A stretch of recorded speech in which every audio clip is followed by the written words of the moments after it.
1월 9일 법률방송 로투데이 시작하겠습니다. 첫 소식입니다. 오늘 서울 고법에선 안희정 전 충남지사에 대한 항소심 결심 공판이 있었습니다. 검찰은 1심과 마찬가지로 징역 4년을 구형했는데요. 과연 안 전 지사에 대한 형량은 1심 때와 같이 무죄가 나올까요? 아니면 무죄가 뒤집어지는 반전이 나올까요? 검찰의 구형 사유와 향후 안 전 지사 선고 전망 등에 대해 알아봤습니다. 신세아 기자입니다. 항소심 결심 공판에 법원을 향하는 안희정 전 충남지사의 표정은 딱딱하게 굳어 있었습니다. 쏟아지는 취재진의 질문에 안 전 지사는 비공개 법정의 취지에 따라서 제가 말씀드릴 수 없다, 이해해달라라는 말을 하고 법정으로 올라갔습니다. 앞서 1심 재판부는 안 전 지사에 대해 김지은 씨 주장을 믿기 어렵다, 위력을 행사했다고 볼 만한 객관적인 증거가 부족하다며 안 전 지사의 무죄를 선고한 바 있습니다.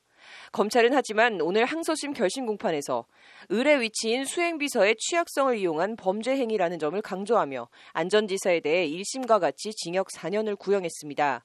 안 전 지사 측은 김지은 씨 진술의 신빙성이 떨어진다, 두 사람의 성관계 등은 합의에 의한 것이었다며 1심에서와 같이 성폭행 혐의를 전면 부인했습니다.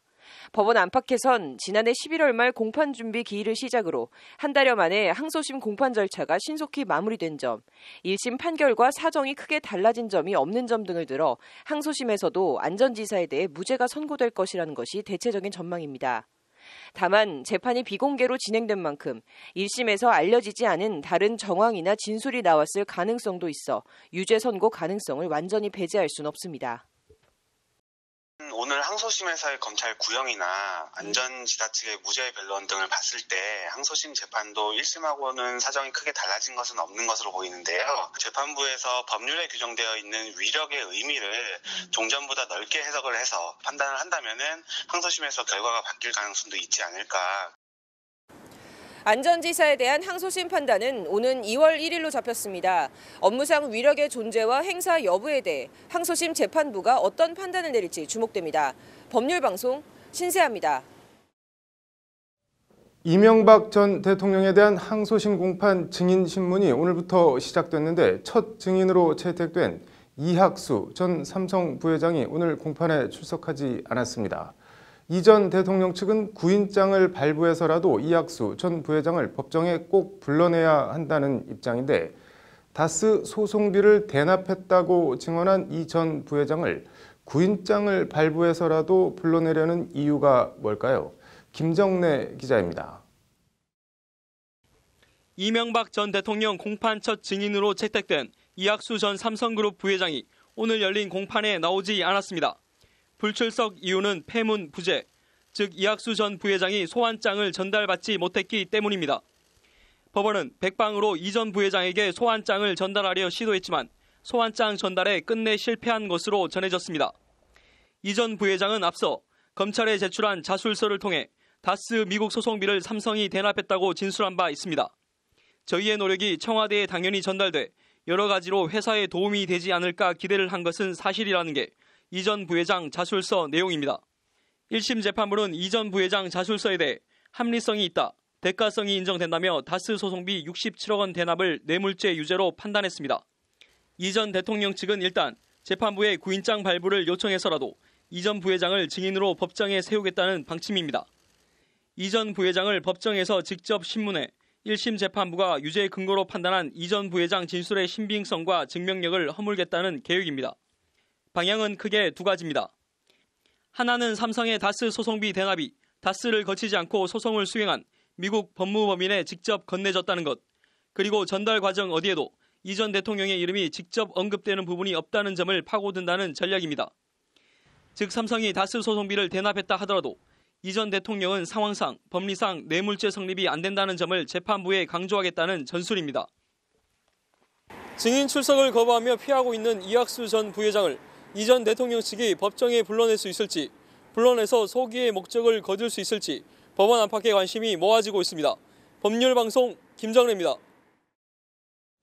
지난 5월 자신의 페이스북에 저는 성범죄 피해자입니다 라는 제목으로 비공개 촬영회에서 노출사진 촬영 강요와 그 와중에 성추행까지 당했다는 글을 올린 유튜버 양예원 씨를 강제 추행한 혐의 등으로 기소된 최모 씨에 대한 1심 법원의 판단이 오늘 내려졌습니다.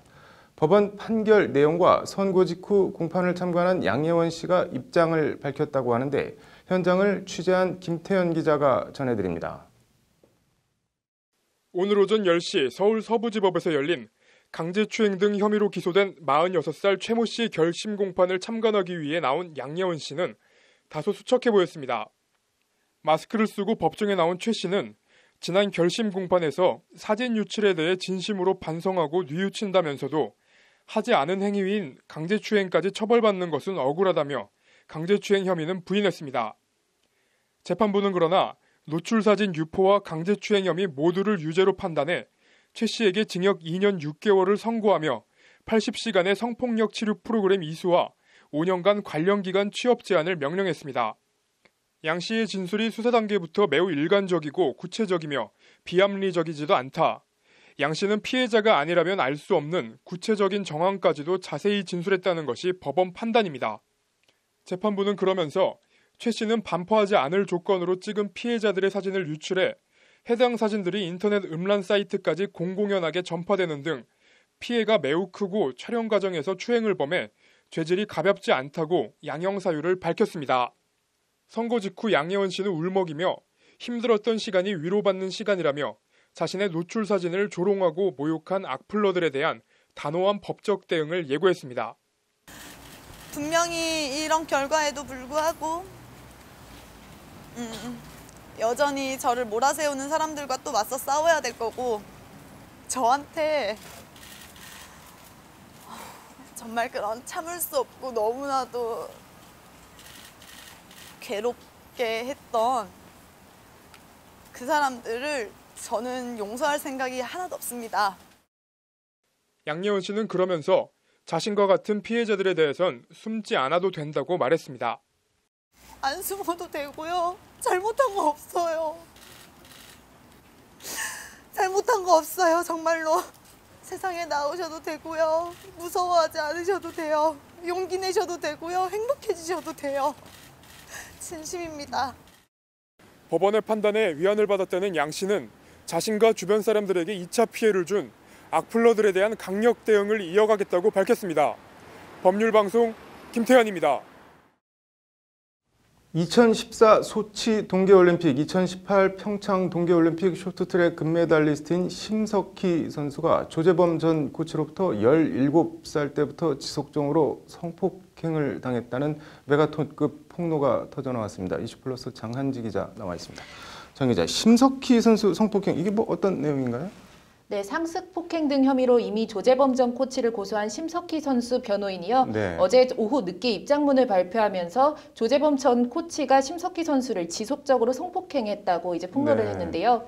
만 17세 고등학교 2학년 미성년자일 때부터 폭행과 협박을 가하며 상습적인 성폭행을 해왔다. 성폭행은 한국체육대학교 빙상장 지도자 라커룸, 태릉 및 진천 선수촌 빙상장 라커룸 등에서 이루어졌다는 것이 심석희 선수 측의 폭로 내용입니다. 네. 태릉 선수촌 이런 데는 국가체육시설인데 국가체육시설에서 국가대표 코치가 선수를 성폭행했다. 이게 뭐 어떻게 가능했다는 건가요?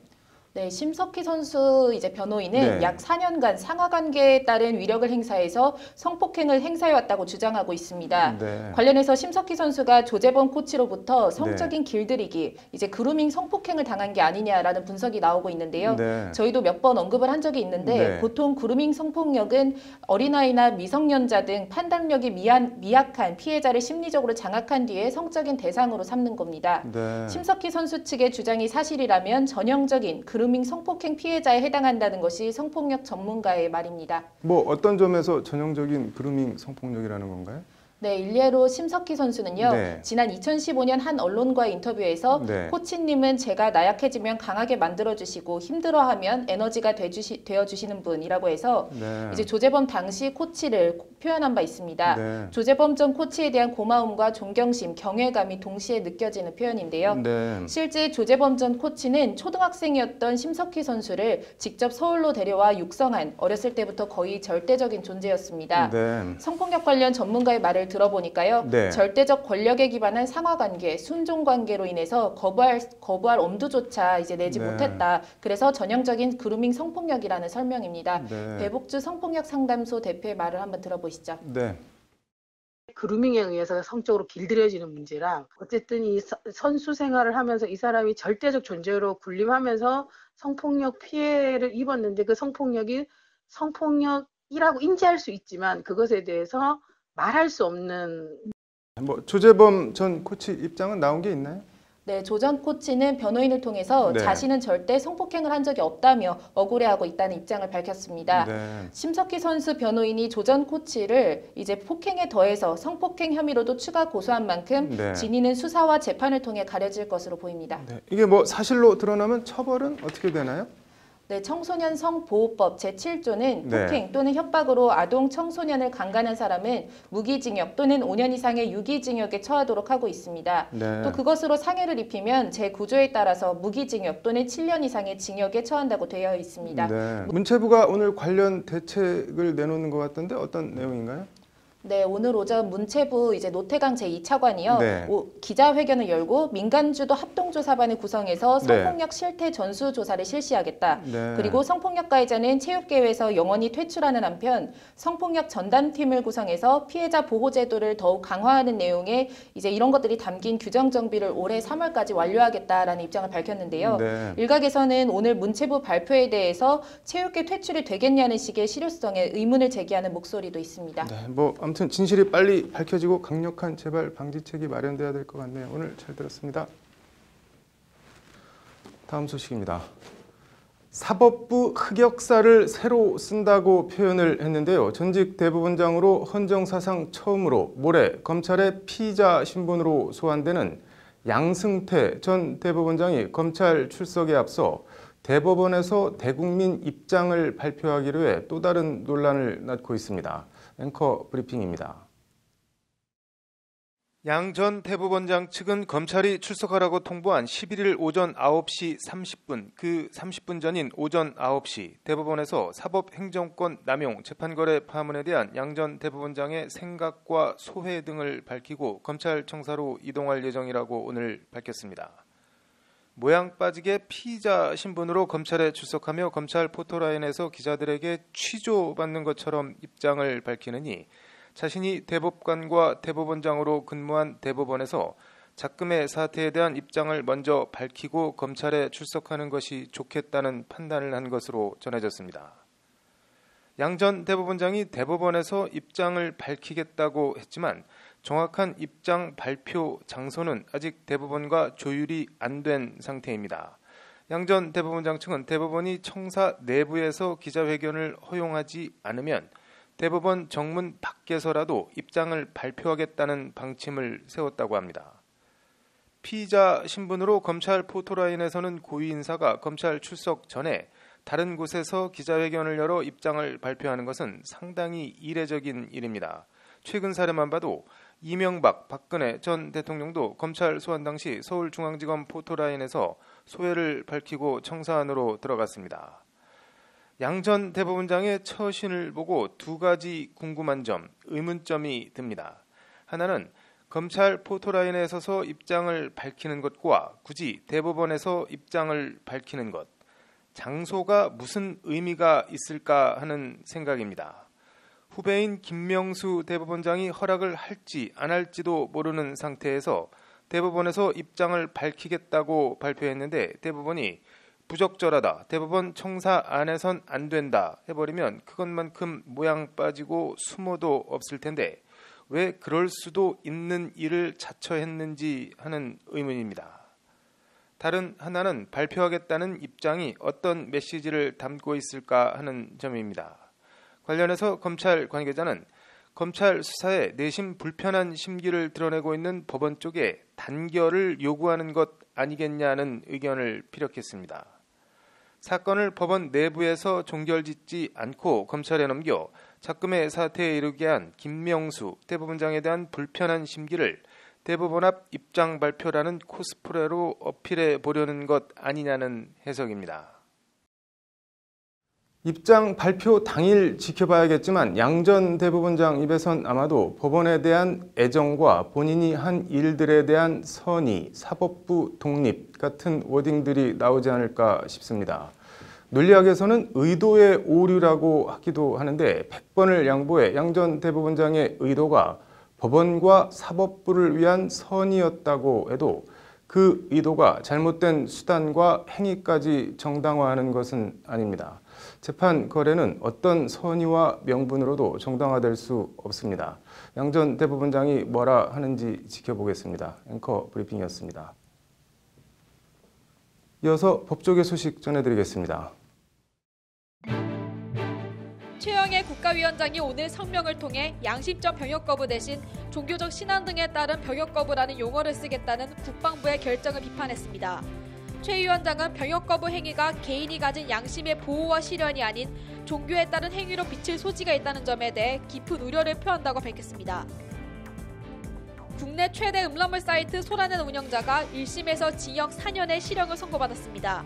법원은 아울러 80시간의 성폭력 치료 프로그램 이수를 명령하고 14억여 원의 추징금을 부과했습니다.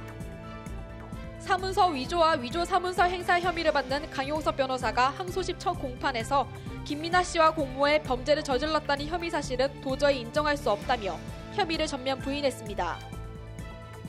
광화문 광장에서 열린 집회에 참석해 희망 촛불탑을 훼손한 혐의 등으로 재판에 넘겨진 보수단체 회원에 대해 1심 재판부가 다양한 주장과 가치가 공존하는 자유민주주의 기본 질서를 위태롭게 하는 것이라며 징역 2년과 징역 1년 6개월의 실형을 각각 선고했습니다.